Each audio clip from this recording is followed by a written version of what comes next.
We're not talking about Hamas. We're talking about children here. We're talking about women here. We're talking about elderly people. You make me sick. You make me sick. Well, what's your response to that, Ben? I mean, that will be, I'm sure, a reaction you've heard from a lot of people. What do you feel about that? I mean, my obvious response is, of course, I feel horrible for the people who are being held by Hamas in a state of tyranny for the past 15 years. Hamas was the elected government in Gaza in 2006. There hasn't been an election since then.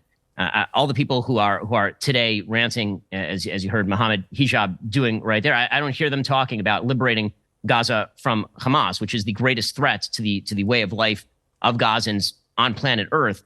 Again, I have nothing but sympathy for Hamas, for the people that Hamas is governing, or the people that Hamas is exploiting, really. I have nothing but sympathy for civilians there.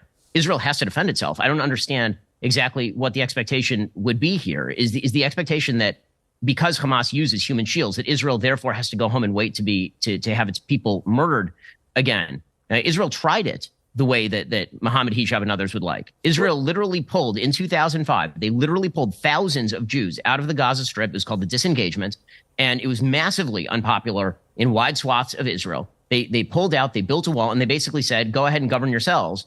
And this is the result of that. You think anyone in Israel, no one in Israel wants to reoccupy the Gaza Strip. No one. That's why Israel has been studiously avoiding reoccupying the Gaza Strip since 2006, despite the fact that they have been living underground in large parts of Israel for weeks at a time because of rocket attacks that have been fired on a regular basis from the Gaza Strip. Now, you'll notice that what he said is that, of course, I feel horrible, he says. Of course, I feel horrible for what Hamas is doing for the last 15 years. So you see, the key question that I put forward, which Piers couldn't carry over properly and ask properly, by the way, which he asked all Palestinian representatives, do you condemn the attacks? Do you condemn the attacks? Which was my question to Ben Shapiro. Do you condemn the attacks? He couldn't, and he didn't, and he wouldn't answer that question. Why? Because everything must be scapegoated to Hamas.